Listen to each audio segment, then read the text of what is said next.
Well, good morning. I'm Joel, one of the pastors, and I'm excited to be able to preach today about anxiety because I think anxiety, worry, depression, while there are differences, they are all certainly within the same family, and we're going to be able to look at what the Bible says to be able to help us with some of those issues. Because if you didn't know, there's a little bit of anxiety in the world today, right? Since Tuesday, I think just the emotional roller coaster of some of the things that are happening. I would say political. My thing is with the politics out there today, let me go ahead and say, I know I preached about it a couple of weeks ago, but with politics, it's less about the politics and the hatred and the discord that's happening within our nation. Right? There just doesn't seem to be many civil conversations anymore, and there's so much anxiety and worry that goes along with that. So we're going to be able to dive into that. But first, I want to do this. I want to say thank you, and I also want to give you an invitation. All right? I want to say thank you because we had about 11 or 12 weeks off last spring because of the pandemic, and then May 31st, we made a decision to start meeting together again. We think it's incredibly important for the people of God to meet. We think it's a biblical issue. We know that churches can do that in a variety of different ways. So hear me say that, right? But we think it's incredibly, massively important for the people of God to come together, to be encouraged, to hear truth, to even live in conviction and in accountability together. And so as we've done that, the church, you have been incredibly faithful in your giving. And I want to say thank you. We have made massive, significant changes over the last 8 or 9 months. We have plans for more so that we can have the influence that we believe God is wanting us to have and to stay grounded in the Word of God. So I want to do two things. I want to say thank you for that. Thank you. We had a 30-some-odd% increase last year in the budget, and yet God has provided, and we cannot say thank you enough. Second, I want to invite you to participate in it. We don't talk about it a lot, and some people are like, you may be new here, and you're like, oh man, see, they're talking about money. I don't mind. I talk about money because it's not mine to begin with, it's the Lord's. So I just want to say, I want to invite you to be a part of it. I've been in ministry for over 25 years now. I've never been as excited to be a part of a ministry as I am right now at Chapel Point. Never. And so one, I want to say thank you. Two, I want to invite you. There are boxes on the walls if you want to participate. There in the other venues as well as we get to partner together to reach this community. I looked up the definition of anxiety. Like all kinds of things give us anxiety, right? Me speaking about money right then made some of you like, right?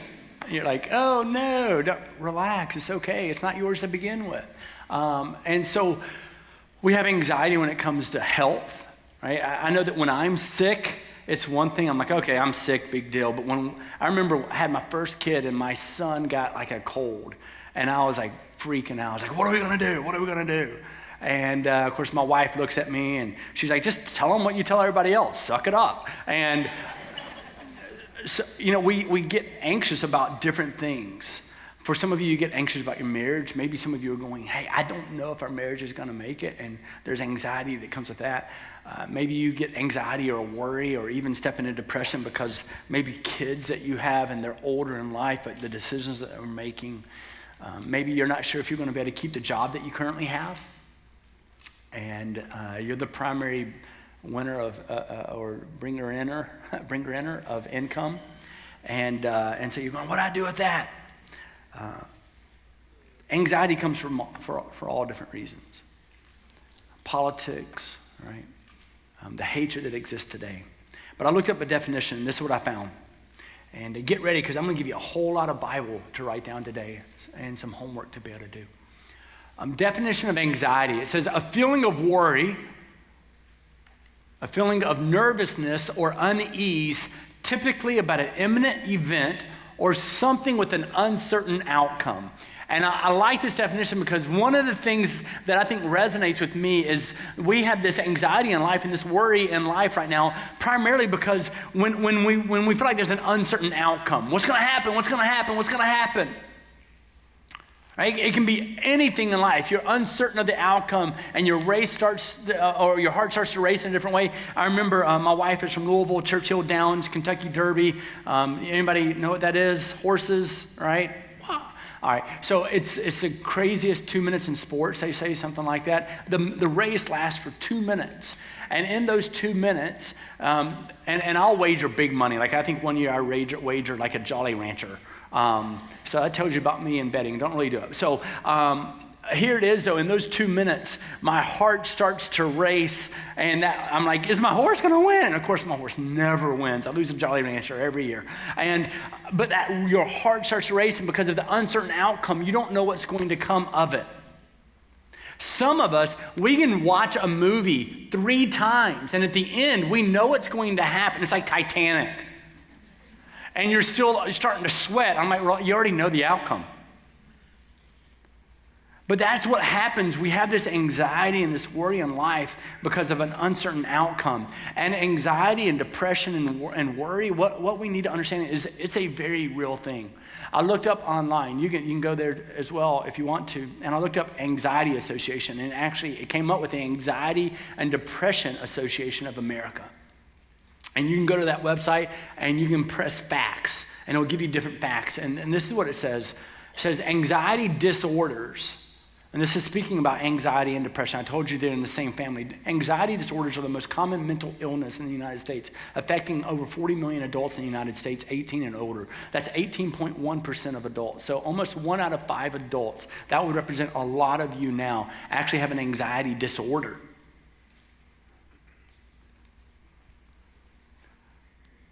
It also tells us that means you're 3 to 5 times more likely to even go to the doctor when you're not even sick, maybe.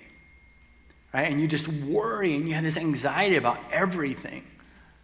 And it can be from what's going to happen with your kids and politics and money, all the way to you cannot make a decision about what you're going to wear that day. And I'll go ahead and help you on that. This is not biblical. If you stress and have anxiety about what you're going to wear, let me help you out. I wear a pair of blue jeans and either a blue or a light blue shirt every day. So, you're welcome. It just simplifies everything. But hear me say this. You really need to hear this. Anxiety disorders, depression, that it is a real biological condition for many that needs medical and psychiatric treatment for some. And what I need to make sure you hear, I do not have my PhD in that. I know scripture, so hear me out for a moment. It is not unspiritual to receive counseling.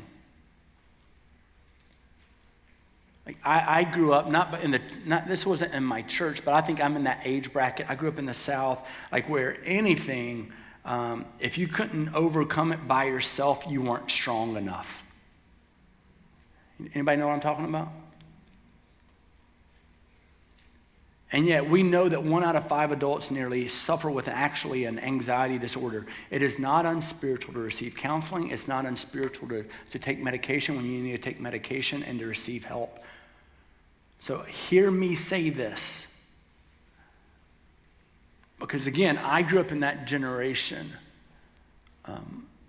in which you would hide everything and you would keep it to yourself because you knew that you were weak if you had a struggle. That is not truth. God gave us one another to help us through the battles of life. So that, you need to hear that. But now hear this. When it comes to anxiety and worry, is it also a spiritual issue that can even be sinful? Yes, it is. You might not have been expecting me to say that. It's a both and. Mind and heart, they work together. And we're going to be able to speak about that today because you need to remember that Satan despises you and his goal in life is to destroy you. So first passage, John 10:10, right? John 10:10 is this passage that tells us, and it's referring to Satan, and it says that the thief comes to steal, kill, and destroy, but I have come that you may have abundant life. So Satan comes to steal, to kill, and to destroy you. And yet, here's Christ saying, but I've come so that you might have abundant life. Satan is a deceiver. He deceived in the Garden of Eden. He continues to do the same thing today. And he just wants to pull you down no matter what. Right? I remember you can go to some of those beaches. I've been to one before with my family where even in lakes in Michigan, you have the tramps, right? The water tramps. You see those all over the place. But you also have like an iceberg on the water. It's not a real iceberg. It's an inflatable. And you try to climb up the top and you play King of the Mountain. Anybody? Right? Come on. Anybody? Get out a little bit, people. It's so much fun because I dominate my children. And so you're trying to climb up, but here's what anxiety and depression often feels like, I think, to me, and stress. And I've walked through some of it in my life before. And it feels as though you're trying to get to the top, and as soon as you're starting to get to the top, somebody jumps up and grabs your leg, and they just keep pulling on you. And in time, you're like, oh, I'm going to whoop them. But after a while, you're just exhausted. And they just keep trying to pull you down every time you start to get to the top. And that's what anxiety and depression and worry can do to you, where you feel like you're trying to move forward and you're trying to get ahead, but every single time you're trying to get ahead, something's pulling you down, and that weight, at first you're like, I can handle this. But then after time, you're like, I can't handle this. And that's what begins to happen. I experienced it and after 46 years of living, I've learned a lot about myself. When I was younger, because of that mentality that society had where I had lived, I was the guy who felt like I always had to achieve more, right? Left school early, college, all that stuff. I just ran. And it's not because I was smart. It's because honestly, it was out of insecurity of feeling like I had to accomplish more. And nothing was ever enough. In fact, one of the things I didn't have was this thing called contentment. A passage that changed my perspective on worry and stress and anxiety is Philippians 4:11. Now you're thinking, some of you are like the scholars and you're going, who's going to say Philippians 4, 6, and 7? No, I'll get there. It was Philippians 4:11. And the reason that shifted my thinking is it talks about being content in every circumstance, in every situation. And I was never content no matter what. I had to accomplish more. I had to do more. I couldn't ever slow down. And I learned that I was trying to gain everything by what I could accomplish, and I was never living in the freedom by what Christ had already accomplished for me. I have a friend who came up this weekend from Atlanta, and don't worry, I told him that every November is just like this outside. But we were speaking, and he had said something very similar to this. In Christ, your identity, please write this down. It's not even up here. If you would write this down. In Christ, your identity is received, not achieved. In Christ, your identity is received, not achieved. And I was trying to achieve it in every single way possible, and it created a stress and an anxiety in my life where nothing was ever enough. Not because I had to have more for self, but because I never found fulfillment in what Christ had already done for me. And I felt like I had to earn it. And there was a stress and an anxiety that came over me. So what I want to do is I want to walk through some biblical lessons on anxiety. I'm going to give you 6 of them. 6 biblical lessons on anxiety. And the very first thing that ties in with what I've already been speaking about is this, is I need you to know, don't be surprised that there's a struggle.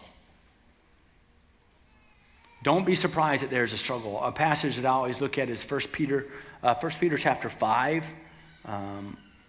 specifically 7 and 8 and 9, but I want to lead up to it with some other verses. So just leave this up here if you would, and I'll get to it in just a moment. It says, likewise, this is 1 Peter 5, you can write 1 Peter 5, 5 through 9. Likewise, you who are younger, be subject to the elders. Clothe yourselves, all of you, with humility toward one another. For God opposes the proud, but gives grace to the humble.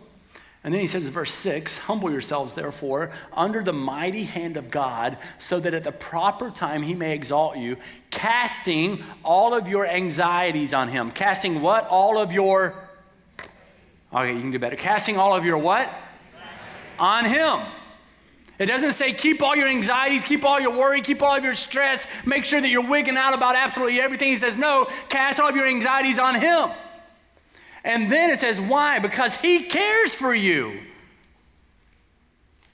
Some of you still don't even think that you matter to God, and yet what you're going to hear today is you matter to God, and yet he's already accomplished everything you need to have in life. And so you look at this, it says, humble yourselves, right? He cares for you. Be sober-minded. Be watchful. Your adversary, the devil, prowls around like a roaring lion, seeking someone to devour. I told you, he hates you. He hates you because he hates God. It says he came to what? Steal, kill, and destroy. When we can start recognizing that Satan is not only real, but that Satan is very serious about your destruction, then we'll actually start fighting in a manner that is godly.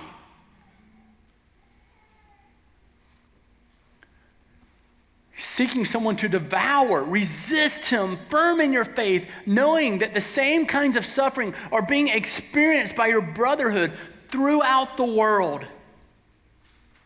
Don't be surprised there's a struggle. Listen, Peter's writing this to the church. This is in Rome. This is during a time where Nero was the emperor and persecution of Christians was very real and it was intense. You don't think there was anxiety and worry and like, what are we going to do now? Every single thing that is wrong that happens in the world, we get blamed for it. Literally, that's what was taking place. So the tensions are high, and it's like this heaviness on the people.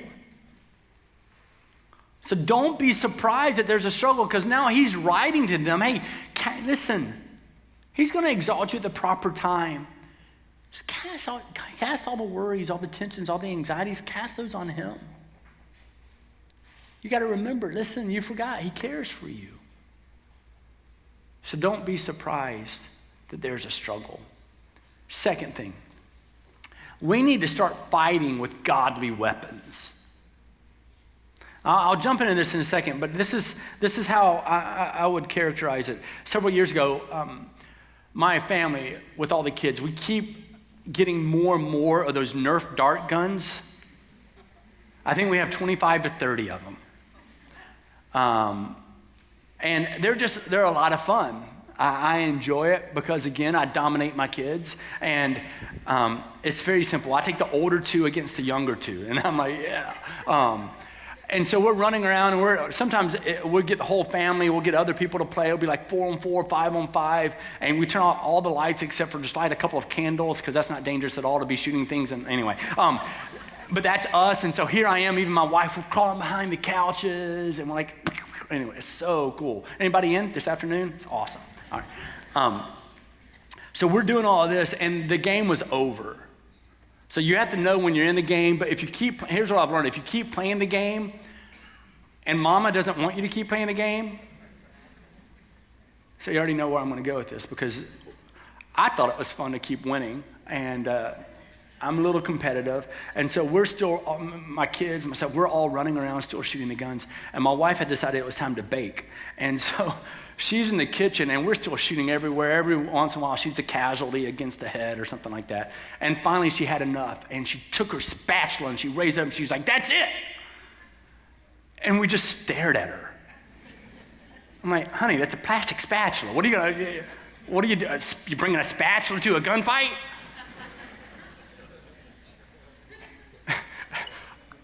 I won't tell you what she said after that. Too many of us don't recognize what Satan is trying to do, and we are bringing a spatula to a gunfight. We need to bring godly weapons to the fight. And we're walking around like, oh, I guess this is just the way it's going to be, and I'm going to worry about this, or I'm going to have anxiety about this, and we're bringing spatulas to a gunfight. And here's the thing is, we've got a chest full of weapons that will kick Satan's tail. Can I say that? And we're walking around as though we're victims. We're not victims in Christ. We need to fight with godly weapons. When a lion, it tells us in 1 Peter 5, right? This lion is coming up on you. The adversary, the devil, prowls around like a roaring lion. And you would think that when the lion comes up to your face that you would just tuck tail and run. In the name of Jesus Christ, I don't have to tuck tail and run. I already win. Like that, we've got to understand. He's also writing in 2 Corinthians, talking to the people of Corinth, and Paul hung out in Corinth for quite a while, and here he is. 2 Corinthians 10, 3 and 4 says, though we walk in the flesh, we are not waging war according to the flesh. Stop acting like we're in a game of dominoes. We're not. For the weapons of our warfare are not of the flesh, but listen to this. The weapons of our warfare are not of the flesh, but have divine power, godly power, eternal power, unlimited power to destroy strongholds. Wow. And Paul is making it clear that he's not waging war against the flesh. It's a spiritual issue. And so he's going to use weapons that are suited for the war. Here's one of the things I'd like to invite you to do is in the next 2 days, everybody read Ephesians chapter 6. Now, I preached on Ephesians a few years back. Ephesians 6 are only 6 chapters, but it's great. It's the armor of God. My wife, is one of her favorite chapters. She reads it all the time. Ephesians chapter 6 tells us that we need to actually rely on God for the battle. And that means we need to fight with godly weapons. And so what I'm going to run through very quickly Ephesians chapter 6 that lists the different components, different parts of the armor of God. And then I'm going to tell you also, as I run through them, the instead ofs. Because a lot of times, instead of fighting with what God has given us, we choose something different.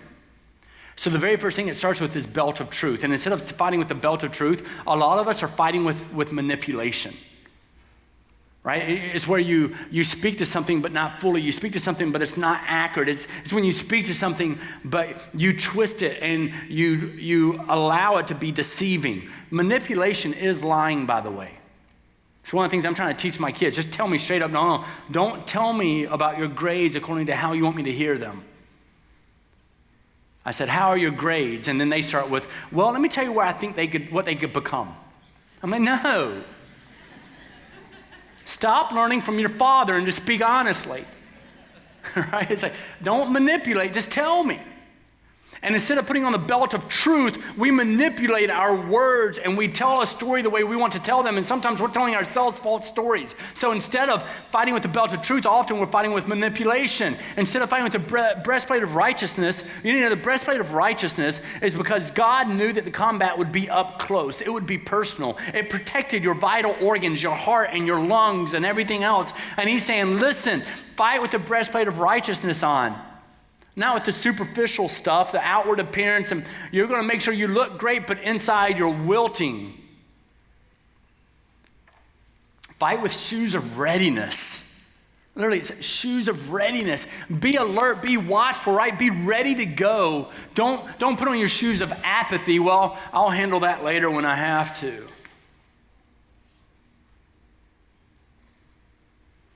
We need to fight with the shield of faith. Right? The shield of faith is what, it's made for close combat. It's what lets you fight up close and not to tuck tail and run because you know you're going to be in this battle, but you can rely on God to do it. We need to put on the helmet of salvation. We need to use the sword of the Spirit. We need to recognize that we need to fight with godly weapons, perseverance. Next week, I get to preach on suffering. The church has done a miserable job teaching on suffering. And we need to walk through the suffering, walk through the hardship, ready and using godly weapons. John Calvin says, for nothing, It's a really good quote. It says, "For nothing is more opposed to the spiritual wisdom of God than the wisdom of the flesh, and nothing more opposed to his grace than man's natural ability."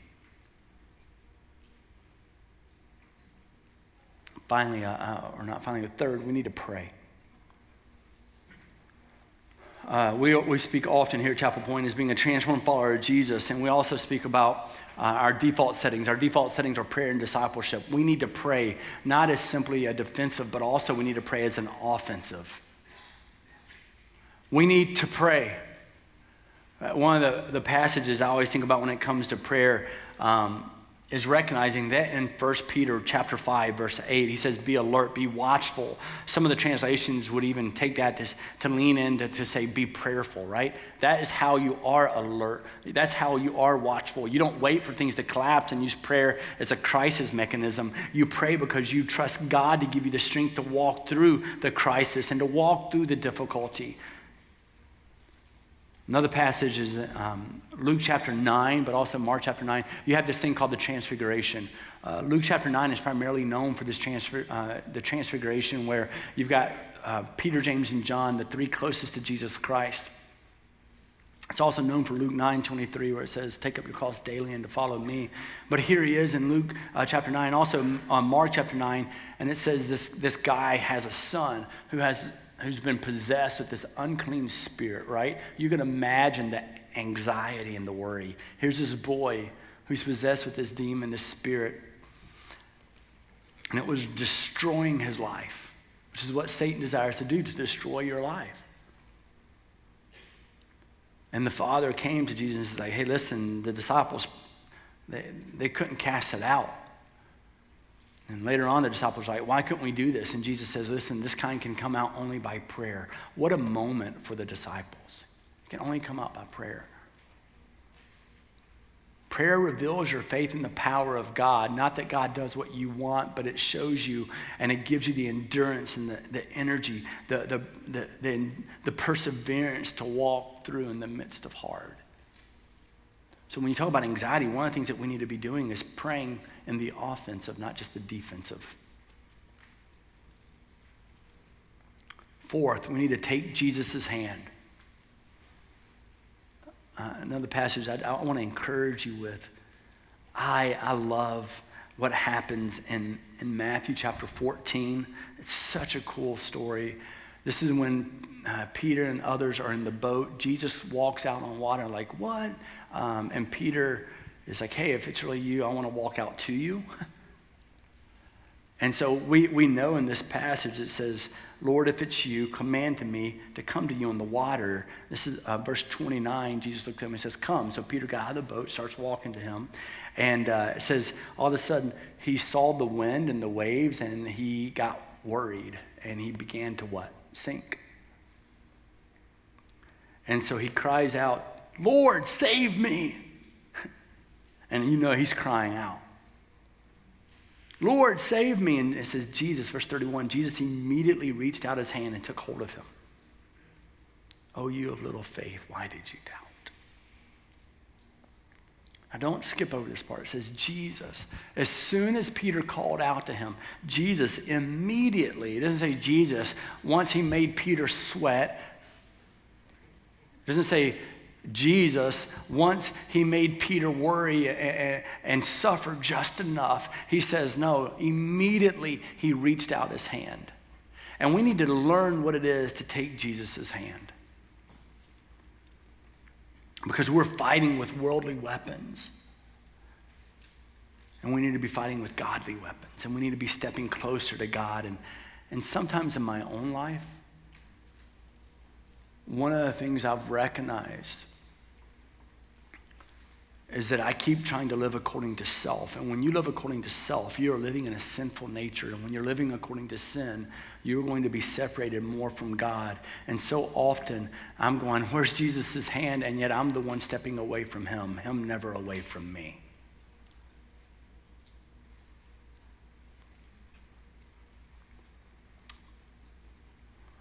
Number 5, we need to show gratitude, demonstrate gratitude. Philippians 4 verse 6 says, do not be anxious about anything, but in every situation by prayer and petition, it says, with thanksgiving, with gratitude, present your request to God.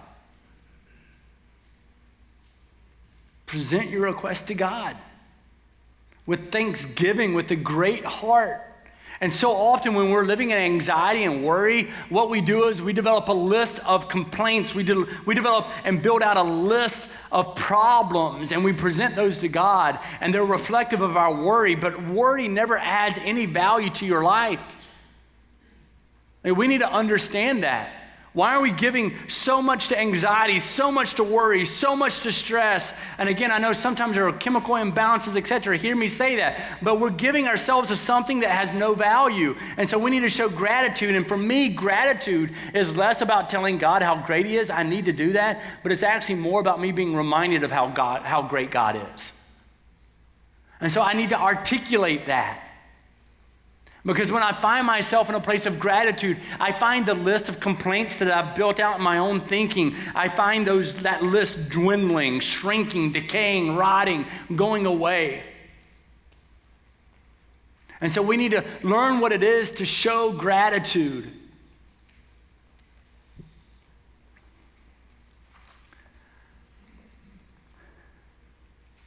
And then lastly, we need to learn what it is to exchange lies with truth. I told you before, I was a guy who could never do enough. This shows you, maybe this is you. Anybody remember taking algebra? Now, watch this. Did anybody like it? Exactly. I'm just not going to look at you. God did such a great job with creation, but I'm questioning things with algebra. Algebra was not my friend. I didn't understand it. Hey, if 2x plus 3z equals h, what's b? I'm like, b wasn't even a part of the equation. It was a major issue for me, and I remember I was like, okay, I'm going to do well in this. I've got to do well. I'm trying to graduate early. I got to get a good grade in this. It's not looking good so far. And I remember my last year, my junior year, and I'm going, okay, I've got to do well on this test. And I got teacher's help. I did everything I could. I brought her cookies. I did all kinds of stuff. And I took the test, and I believe my grade, I think I got an 88. You understand, an 88. I didn't even know how to spell algebra, and I made an 88. And you know how long my enthusiasm lasted? About 32 seconds. Because what I had inside my head was, you should have made an A, loser. Anybody else wired that way? I just made an 88 on something I didn't expect to pass. And I allowed Satan to jump in my head and to jump into my heart and to say, but you're still a loser, you're still a failure. You're still not enough. So then I was even more worried, and I was like, okay, what am I gonna do now? And all of a sudden I'm like, okay, maybe the world's plans are falling apart. I don't know what to do. And it's a lie. You have worth and value not because of what you can achieve. You have worth and value because of what you've already received and the goodness of Jesus Christ that died, crushed, and annihilated your sin. You don't have to earn it anymore. It's been given to you by the grace of God. And we need to exchange some of the lies that we are allowing to live within our heart and our mind, that we're allowing others to even speak into us. Some of you don't even know that Satan's using you to speak lies into other people. When you speak ill of them, when you speak poor of them, when you speak evil of them, and you're speaking lies into people, you need to start speaking truth. And we need to exchange these lies with truth. So I'm going to give you 4 passages. Just write them down, because you're going to write them on your mirrors. You're going to write them on the outside of your car. You're going to write them at work, all over the place, and whatever you got to do. I want you to remind yourself of these things so that you can exchange lies with truth. Because when you live in the truth of who God is and what he's done for you, all of a sudden the anxiety and the worry starts to shift. First passage is 2 Timothy 1:7. For God has not given us a spirit of fear, right?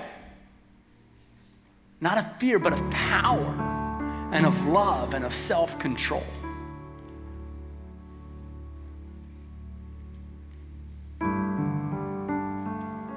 First John 4:18. There is no fear in love, but perfect love casts out fear, for fear has to do with punishment, and whoever fears has not been perfected in love.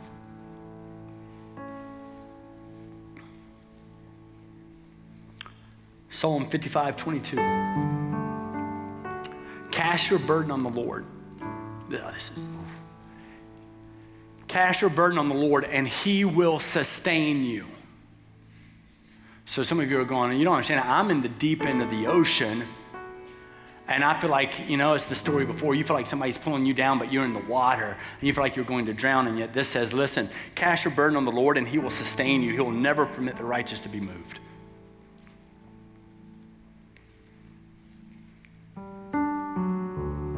And then Isaiah 43, verse 1. But now this is what the Lord says. Oh, this is good. Fear not, for I have what?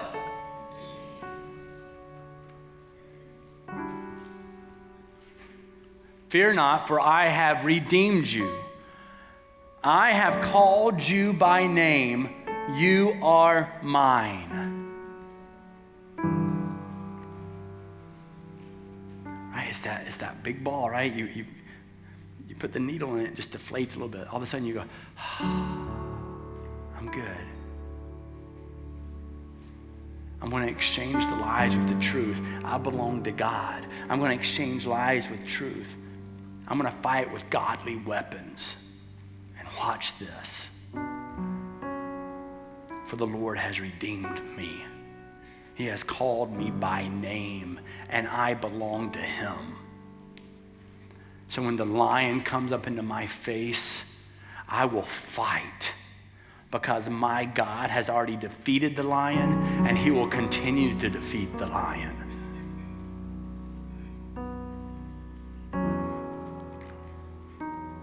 Praise be to God.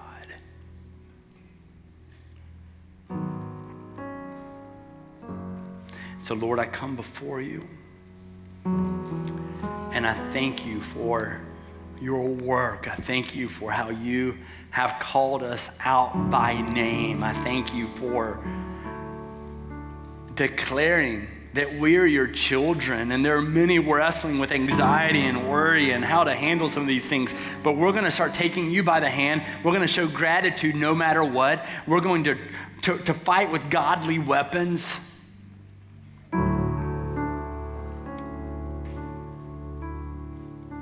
We are yours, Lord. We are yours. We belong to you.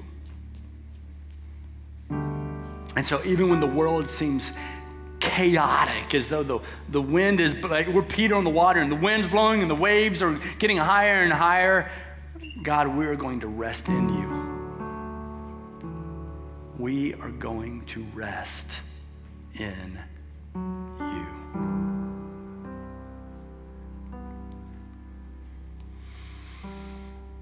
Holy Spirit, fill us.